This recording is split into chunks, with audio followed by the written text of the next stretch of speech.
Good morning, boys. How are we? Doing very well, thank you. I think I might just sit here and just say, Brandon, take this interview all the way, I reckon. Well, you guys are looking a lot cheerier than I thought you were going to at this time of the morning. No, I should have been here about Mate, I've been here 2 hours I was going to say, we've been here since 9 o'clock, so we've got to be cheery at some point. And there's quite a lot of coffee cups just sitting here. You should finish one of them. Yeah, Mate, we should. Last night you picked us up on the bus, and what an atmosphere that was just on the bus alone before we got down to it was warm. Craigieburn. The bus was quite warm. It's fantastic to see all the kids up the back, getting amongst it, getting around each other. The team camaraderie was already there before we'd even got off the bus at Craigieburn.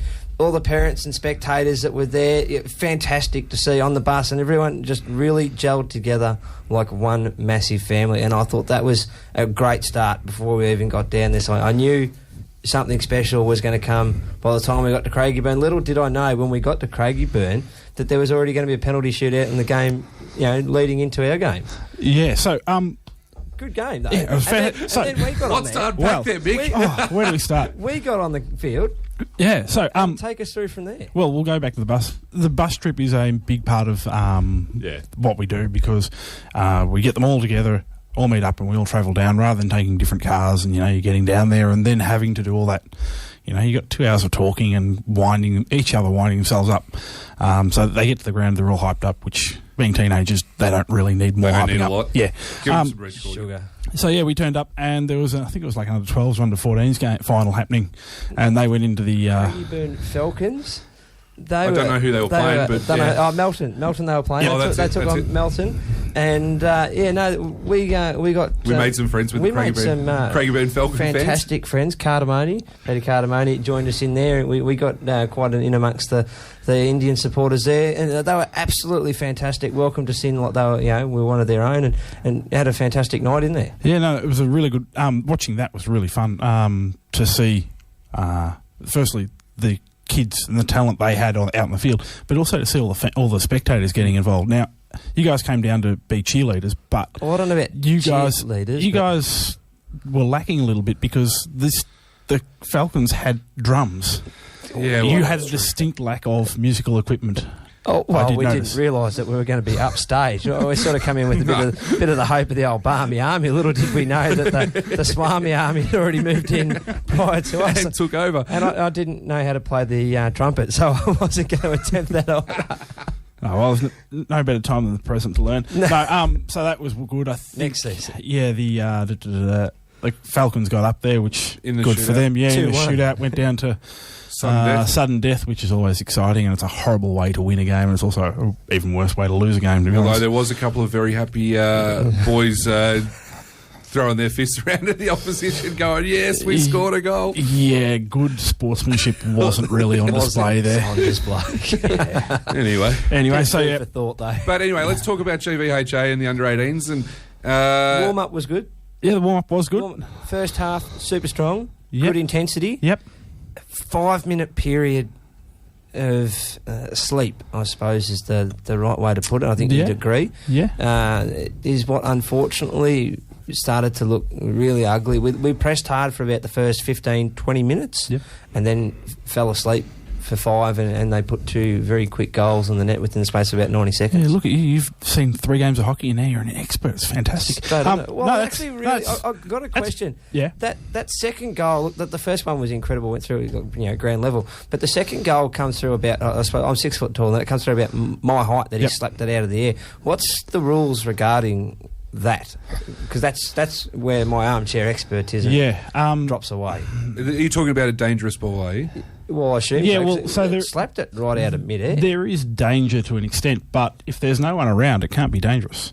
So that's just called a really good shot. A really good shot. Yeah, and then the confusion with the umpire thinking the ball had gone out the back. And, that's why she went to see where the ball was. And then when she saw it in the goal, hang on, that's a goal. Right, because we got confused. Which was disappointing for us. But, it was a good game. The first half we played fairly well. We managed to, when we were defending, hold the middle of the ground, not let them use the middle of the ground. The thing that let us down most of the time throughout the night was not really working together. So I think they might have let the occasion get to them a little bit, and rather than just play it as another 2 halves of hockey. A lot of back passes rather like side passes rather than forward passes, which we worked on that night. And I come down to training, and even what you were practicing in the warm up, there was that real hesitant wait. Yep. 2 seconds too long. That chance is now gone, and then you're stuck. Yeah. Then you're in, once you've let that first opportunity go, then you're in trouble. And look, part of these kids are all fantastic hockey players. They're all really young. The thing that we can, they've got the skills, they've got the athletic ability. The thing they haven't got yet, which comes with playing more hockey and being exposed to it, is how to think and go look at a situation and go, I should be standing here, and moving into that position to make something better happen. And that's something that only coaches can stand on the sideline and yell all day long. Parents can tell, everything. It's something that only comes with time. Standing on the field with a stick, looking at a game and going, actually, I think I remember something like this happening before and I can do, And then once you get that, that's the difference between a good hockey player and a fantastic hockey player.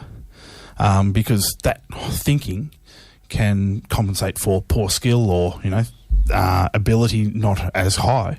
But if you put yourself in the right position every time, you're far and away better. So, unfortunately, we did lose last night, but... I'll tell you what, the goal that we scored, that Emily Schreck scored, though, very well created and very well put in the back of the net. Yeah, that's what happens when you play the game plan. That's exactly the way we wanted to try and work the ball in. Rather than hitting bombs in from 35, 40 yards out, trying to actually work it in, get it close to the goalkeeper, commit the goalkeeper, and then move it around him so that they didn't have an opportunity to stop it. And that's how we got the goal, with a bit of teamwork. So... looking forward to next year, from the team that we had this year, there's only one player who actually does age out. Everyone else is still eligible to play under 18s, and most of them are eligible to play under 18s for another couple of years. So you've actually got a really good retention that's going to hold together and really push for a grand final spot. Well, if they want to keep playing together, if those kids want to keep playing, then they're going to gel really well. They've already gelled together well as a team, but if they play together for another couple of years, they're going to be fantastic because they're going to know how each other thinks, they're going to know how each other plays, and it's going to be really easy for them. So I'm looking forward to, hopefully that's happening, and next year maybe going a couple of steps further. So how far did we finish back last night in the overall scheme of things? So last night we lost the Elimination Final. If we won that would have put us through next week to play the loser of the top two. So we're playing 3 and 4. Finish about 5th now. Fourth. We finished 4th. Finish 4th. Yeah. At the end of the regular season, we finished 3rd, which was fantastic.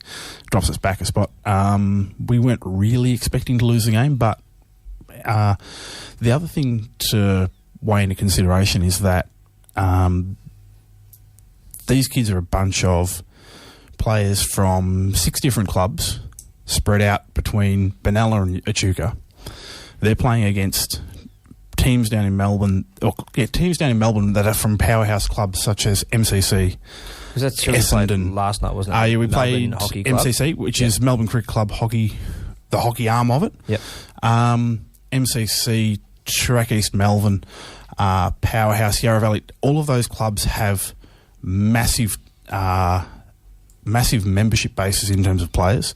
They're all in the top league for seniors in Melbourne, so all those under 18 players have a development pathway within their club, and they've got the coaching and the structure to stay within their club and develop and learn. Whereas these kids are playing their club hockey on a Saturday morning, like some of them are now. Yep. Then they're doing under 18s as an extra. They're also doing seniors with the senior arm of their club, so they're having that game time and they're picking things up, but they're having a little bit from over here and a little bit from over here and a little bit, rather than a really defined, linear, structured setup. Yeah. Which, to give the kids credit, is to be able to hold their own, even make finals against those teams, is phenomenal. Young Cindy last night. Yep. Inga. Fantastic. Absolutely fantastic. A lot of instinct, natural ability. Just took the game on at her own will last night. Yeah. And these kids have the talent. Exactly. They've got the talent. They've just, it's the games play, the gameplay and all that sort of stuff to try and meet it with them. It's just a bit more experience, and yeah, that's my point of view. From my point of view, anyway. Yeah, but it's like a few of us anyway. 3, 2 and 1 from last night. Yours? Have you got any? Have you got a 3, 2 and 1? No, I really don't know. Sydney was probably best on for me. I think. I know controversial, but Evan Dow. Yeah, Evan playing in the centre half. Did a great job trying to hold the team together from there.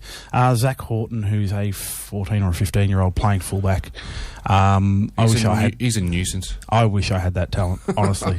And he plays on the wing in A grade too. Yeah, so he plays juniors, plays B grade, plays A grade, plays under 18s, and he held that back line together. Had a couple of good runs up the ground.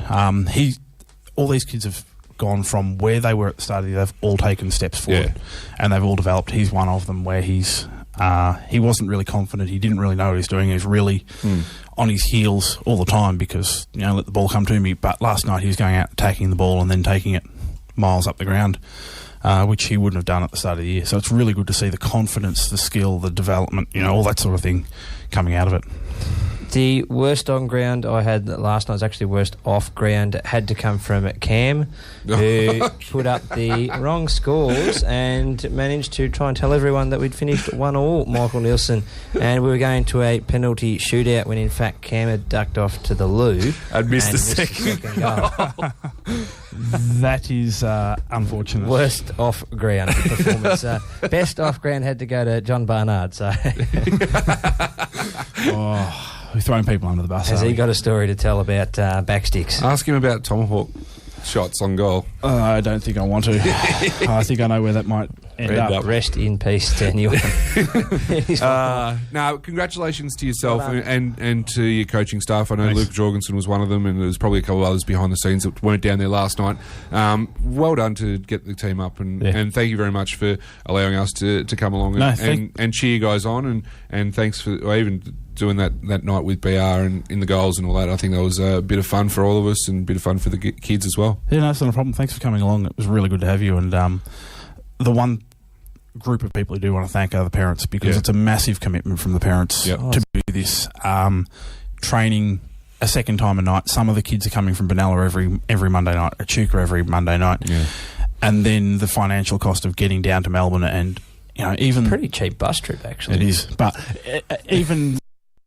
thanks, Go to. Actually, another nomination for worst off ground would have to go to Jorgo, I would have to say. Oh, assistant coach. For leaving everything back in Shepparton. All the main things like masks and balls. Not that they're really essential to hockey, but really would have made a bit more of a difference last night. We went on the scrounge and we found some things. So that was all good. Not the way we wanted to have it set up, but anyway. We won't go into a great deal of detail in regards to local. We'll save that for next week purely because we've gone over time and all that. But lost.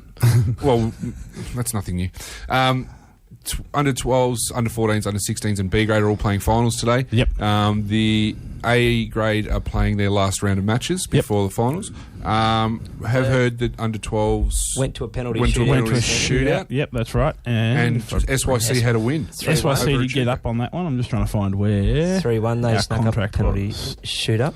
Shootout, yeah. And your side too, Bob. And Marupna beat Strikers 6-4. Fantastic. In the under 14s. Well and done. the under 16s are playing as we speak. Yeah. They've just started off. So we'll see how that... jam-packed weekend. It is. And then B grade are playing finals this afternoon. They are.